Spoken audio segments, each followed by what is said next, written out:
ಗುರುಗಳ ಹತ್ತಿರ ಹೋಗ್ಬೇಕಾದ್ರೆ ಬೇರೆ ಏನೂ ಆಗಬೇಕಾಗಿದ್ದಿಲ್ಲ, ಕೇವಲ ಶಿಷ್ಯನಾಗಿ ಗುರುಗಳ ಬಳಿಗೆ ಹೋಗಬೇಕು.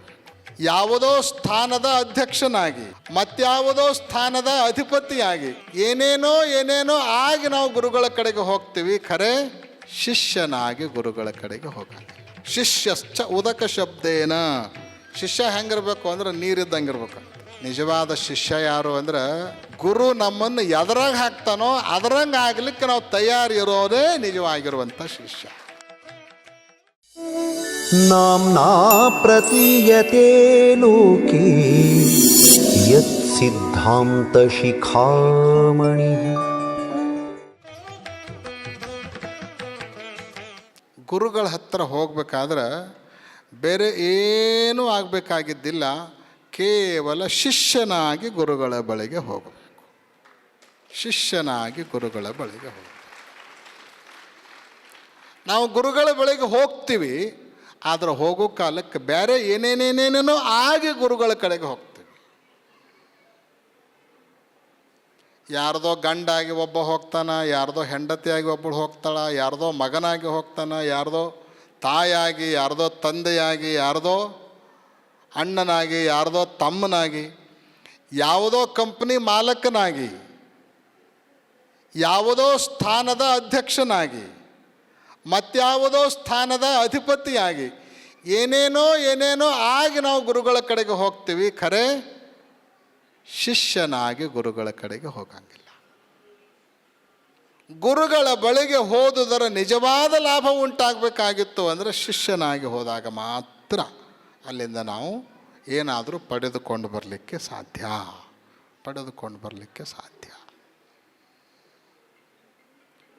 ಇದರ ಅರ್ಥ ಮನೆ, ಪ್ರಪಂಚ, ವ್ಯವಹಾರ, ಉದ್ಯೋಗ, ಸಂಬಂಧ, ಬಂಧು ಬಳಗ ಎಲ್ಲ ಬಿಟ್ಟು ಬರೋದಂತಲ್ಲ. ಎಲ್ಲ ಇರಬೇಕು. ಅಷ್ಟೇ ಅಲ್ಲ, ಪ್ರಸಂಗ ಬಂದರೆ ಮನೆಯಿಂದ ಎಲ್ಲರೂ ಕೂಡ್ಕೊಂಡೇ ಬರಬೇಕು. ಮಠದೊಳಗೆ ಪ್ರವೇಶ ಮಾಡೋ ತನಕ ಎಲ್ಲರೂ ಕೂಡ ಇರಬೇಕು. ಆದರೆ ಗುರುಗಳ ಬಳಿಗೆ ಬಂದು ಕುಳಿತ ಮೇಲೆ ಗುರುಗಳ ಉಪದೇಶ ಮಾಡೋ ಕಾಲಕ್ಕೆ ನಿಮ್ಮ ಭಾವದಲ್ಲಿ ಯಾವ ಸಂಬಂಧಗಳ ಸ್ಮೃತಿಯೂ ಕೂಡ ಉಳಿಯಬಾರದು. ಕೇವಲ ಶಿಷ್ಯನಾಗಿ ಕೇಳಬೇಕು. ಅವ್ರು ಆ ಕಡೆ ಕೂತ್ಕೊಂಡಿರ್ಬೇಕು, ಇವರು ಈ ಕಡೆ ಕೂತ್ಕೊಂಡಿರ್ಬೇಕು. ಆ ಕಡೆ ಅವ್ರು ಕುಂತಾರನ್ನೋ ನೆನಪು ನಿಮಗಿರಬಾರ್ದು, ಈ ಕಡೆ ಇವರು ಕುಂತಾರನ್ನೋ ನೆನಪು ನಿಮಗಿರಬಾರ್ದು. ಶಿಷ್ಯನಾಗಿ ಕೇವಲ ಶ್ರವಣ ಮಾಡಿದಾಗ ಮಾತ್ರ ಆ ಭಗವತ್ ಸಾಕ್ಷಾತ್ಕಾರದ ಮಾರ್ಗ ನಮಗೆ ಸಿದ್ಧಿಯಾಗಲಿಕ್ಕೆ ಸಾಧ್ಯ. ಕೇವಲ ಶಿಷ್ಯನಾಗಿ ಹೋಗಬೇಕು. ಶಿಷ್ಯ ಆಗುವುದಂದ್ರೆ ಏನು ಅನ್ನೋದನ್ನು ಸಿದ್ಧಾಂತ ಶಿಖಾಮಣಿಯಲ್ಲಿ ಮತ್ತೊಂದು ಕಡೆಗೆ ಬಹಳ ಚೆನ್ನಾಗಿ ಬರೆದಾರೆ. ಒಂದು 4 ಮಾತು ಅದಾವೆ. ಅಥವಾ ಪಾದ ಶಬ್ದೇನ ಗುರುರೇವ ನಿಗದ್ಯತೆ ಶಿಷ್ಯಶ್ಚೋದಕ ಶಬ್ದೇನ ಅಂತ ಬರ್ಕೊಂಡು ಬಂದಾರೆ. ದೀಕ್ಷಾಪಾದೋದಕ, ಶಿಕ್ಷಾಪಾದೋದಕ, ಜ್ಞಾನಪಾದೋದಕ ಅಂತ ಮುಂದೆ ಸ್ಥಳಗಳು ಬರ್ತಾವೆ.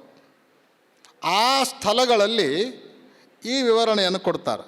ಶಿಷ್ಯಶ್ಚ ಉದಕ ಶಬ್ದೇನ. ಶಿಷ್ಯ ಹೆಂಗಿರ್ಬೇಕು ಅಂದ್ರೆ ನೀರಿದ್ದಂಗಿರ್ಬೇಕಂತ. ನೀರಿನ ಗುಣಲಕ್ಷಣಗಳನ್ನು ಹೊಂದಿದವನೇ ಶಿಷ್ಯ. ನೀರಿನಲ್ಲಿ ಏನು ಚಲೋ ಗುಣ ಅದಾವ್ರಿ? ದಿನಾಲೂ ನೀರು ಬಳಸ್ತೀವಿ ನಾವು, ಎಷ್ಟು ಅದ್ಭುತವಾದ ಗುಣಗಳಿದಾವೆ. ನೀರಿನ ಲಕ್ಷಣ ಬರೀತಾರೆ ಶಾಸ್ತ್ರದಲ್ಲಿ. ಶೀತಸ್ಪರ್ಶವತ್ಯ ಆಪಹ. ಮುಟ್ಟಿದ್ರೆ ಯಾವುದು ತಂಪು ಕೊಡ್ತದೋ ಅದಕ್ಕೆ ನೀರು ಅಂತ ಕರೆಯೋದು.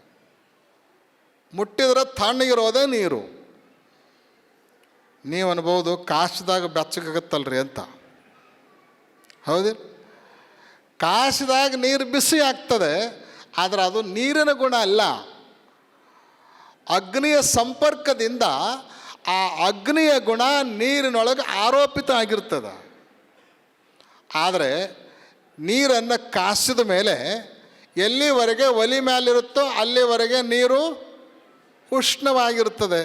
ಅದೇ ನೀರನ್ನು ನೀವು ಒಲಿ ಮೇಲಿಂದ ತೆಗೆದು ಕೆಳಗಿಟ್ರಿ ಅಂದ್ರೆ ಕೆಳಗಿಟ್ಟು 1 ತಾಸು 2 ತಾಸು ಆಗಿರಂಗಿಲ್ಲ, ಮತ್ತು ನೀರು ತಣ್ಣಗಾಗಿರ್ತದೆ, ಶಾಂತ ಆಗಿರ್ತದೆ. ಶಿಷ್ಯ ಆದವ ಹಿಂಗಿರಬೇಕು. ಮನೆಯೊಳಗೆ ಜಗಳ, ವ್ಯವಹಾರ, ಪ್ರಪಂಚ, ತಾಪ ಕೋಪ ಆಗ್ತಿರ್ತಾವ. ಪಾತ್ರೆಯನ್ನು ಬೆಂಕಿ ಮೇಲೆ ಇಟ್ಟಂಗ ಮನುಷ್ಯನೊಳಗೆ ಉಷ್ಣತೆ, ಮನುಷ್ಯನೊಳಗೆ ಉದ್ವಿಗ್ನತೆ ಬರ್ತಿರ್ತಾವ. ಆದ್ರೆ ಅದು ಪರ್ಮನೆಂಟ್ ಉಳಿಬಾರ್ದು.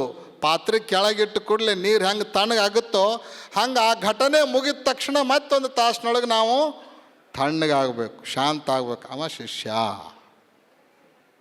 ಶಿಷ್ಯ. ಮತ್ತು ಯಾವಾಗೋ ಒಮ್ಮೆ ಆಗಿರೋ ಘಟನೆಯನ್ನು ಜೀವನ ತುಂಬ ನೆನಪಿಟ್ಕೊಂಡು ಒಂದು ಕೈ ನೋಡೇ ಬಿಡ್ತೀನಿ ಅಂತ ಹೇಳಿ ಅದ್ರ ಸಲುವಾಗೇನೆ ಜೀವನದ ಗುರಿ ಇಟ್ಕೊಂಡು ಹೊಂಟ ಅಂತಂದ್ರೆ ಅವ ಶಿಷ್ಯ ಆಗ್ಲಿಕ್ಕೆ ಬರಂಗಿಲ್ಲ. ನೀರಿನೊಳಗೆ ಇನ್ನೊಂದು ಗುಣ ಅದ, ಸ್ನಿಗ್ಧತೆ. ಮನೆ ಅಂಗಳದೊಳಗೆ ಬಹಳ ಧೂಳಾತಂದ್ರೆ ಏನು ಮಾಡ್ತೀರಿ ನೀವು? ಇಲ್ಲೆಲ್ಲೇ ನಿಮಗೆ ಮನೆ ಅಂಗಳೂ ಇರೋಂಗಿಲ್ಲ, ಅಂಗಳಕ್ಕೆ ಧೂಳೂ ಇರೋಂಗಿಲ್ಲ. ಗ್ರಾಮೀಣ ಪ್ರದೇಶದಲ್ಲಿ ಮನೆ ಇರ್ತದೆ, ಮನೆ ಅಂಗಳ ಇರ್ತದೆ, ಎಲ್ಲ ಧೂಳು ದುಪ್ಪು ಆಗ್ತಿರ್ತದೆ. ಬೆಳಗ್ಗೆ ಎದ್ದು ಕಸ ಹೊಡೆದು ಧೂಳು ಆಗಬಾರ್ದು ಅಂತ ನೀರು ಸಿಂಪಡಿಸ್ತಾರೆ. ಹೌದಿಲ್ಲ? ನೀರೇನು ಮಾಡ್ತದೆ?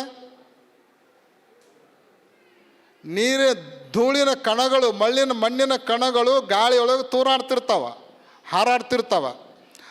ಆ ಮಣ್ಣಿನ ಕಣಗಳನ್ನು ನೀವು ನೀರು ಹೊಡೆದಾಗ ಆ ನೀರು ಏನು ಮಾಡುತ್ತಂದ್ರೆ ಒಂದೊಂದೇ ಕಣಗಳನ್ನು ಜೋಡಿಸಿ ನೆಲದೊಳಗೆ ಗಟ್ಟಿ ಹಂಗೆ ಕೂಡುವಂಗೆ ಮಾಡ್ತದೆ.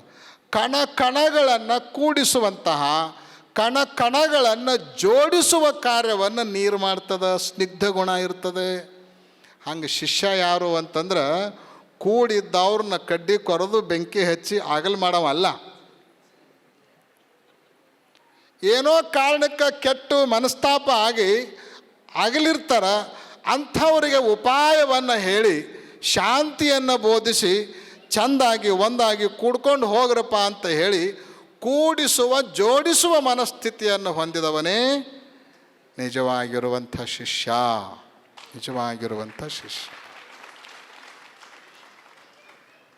ನೀರಿನೊಳಗೆ ಎಷ್ಟು ಒಳ್ಳೆಯ ಗುಣಗಳದಾವ ನೋಡ್ರಿ, ಎಷ್ಟು ಚಲೋ ಗುಣಗಳದಾವ. ಆಮೇಲೆ ನೀರಿನ ಬಣ್ಣ ಯಾವುದ್ರಿ?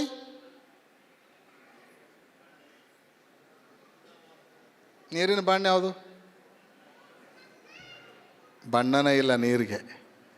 ಯಾವ ಬಣ್ಣ ಹಾಕ್ತಿರೋ ಆ ಬಣ್ಣ.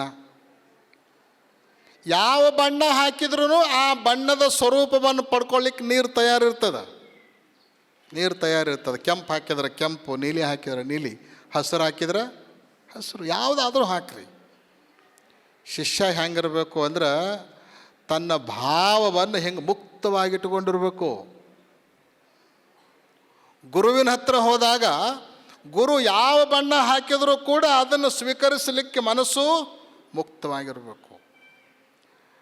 ಮತ್ತು ನೀವೇನಾದರೂ ಮೊದಲ ಒಂದು ಬಣ್ಣ ಮನಸ್ಸಿನೊಳಗೆ ತುಂಬ್ಕೊಂಡು ಹೋಗಿದ್ರಿ ಅಂದ್ರೆ ಗುರು ಒಂದು ಬೇರೆ ಹಾಕ್ತಾನೆ, ಮೊದಲೊಂದು ನಿಮ್ಮದಿರ್ತೈತಿ, ಎರಡೂ ಕೂಡಿ ಮತ್ತೊಂದೇನೋ ಆಗಿ ಹೋಗಿಬಿಡ್ತದೆ.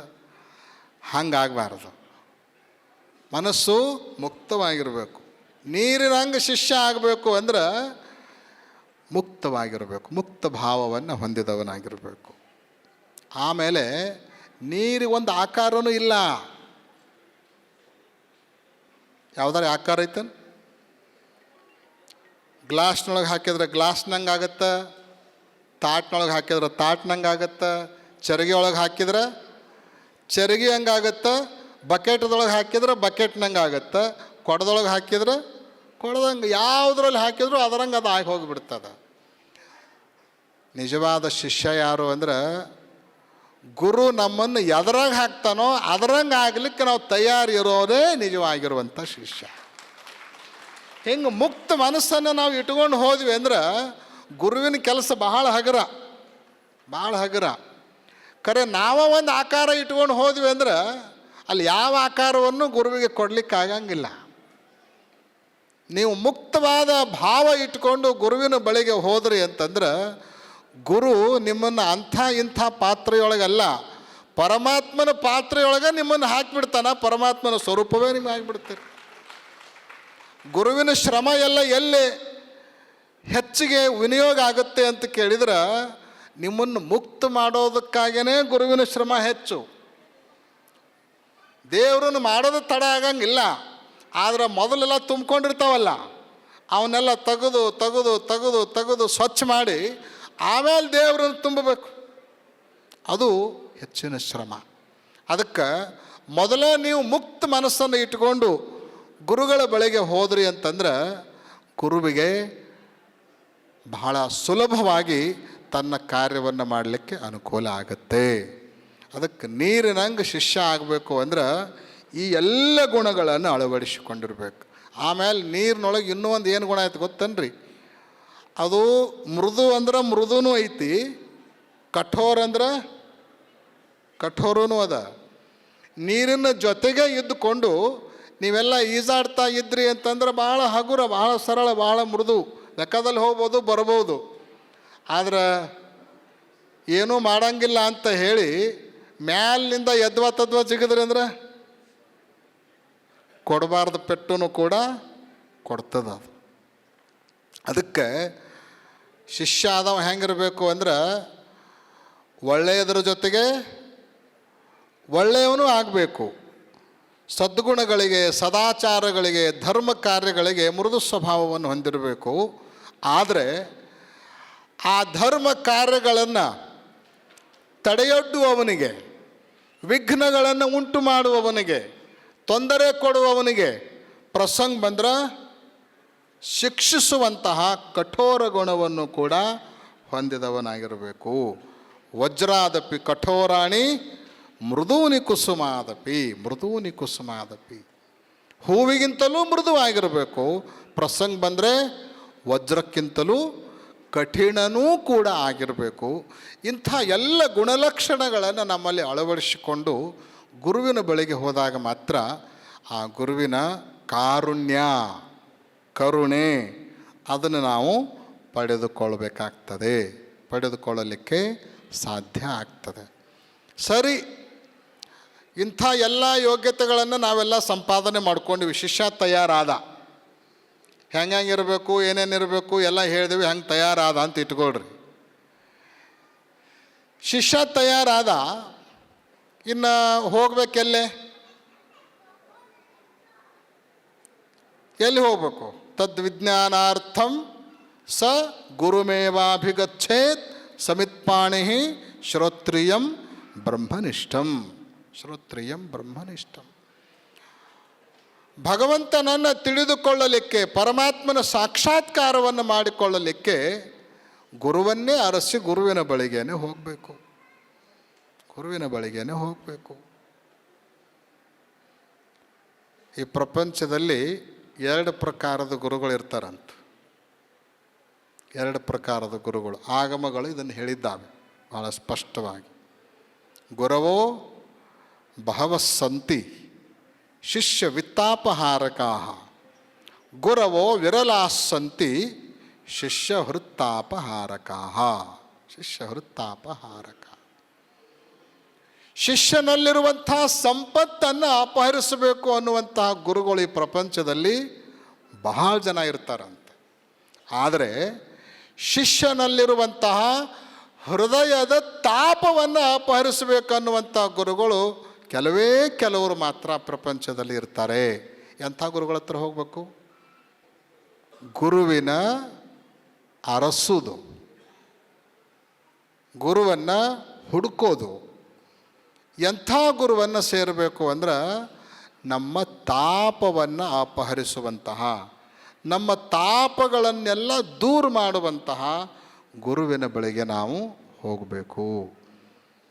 ನಮ್ಮ ತಾಪಗಳನ್ನು ದೂರ ಮಾಡಲಿಕ್ಕೆ ಅರ್ಹನಾಗಿರುವಂಥ ಗುರು ಎಲ್ಲಿರ್ತಾನ? ಹೆಂಗಿರ್ತಾನ? ಅವನು ಹೆಂಗೆ ಕಂಡು ಹಿಡಿಬೇಕು? ಗುರು ಸಂಶೋಧನೆ. ಯಾಕಂದ್ರೆ ಬಹಳ ಜನ ಗುರುಗಳು ಇರ್ತಾರೆ.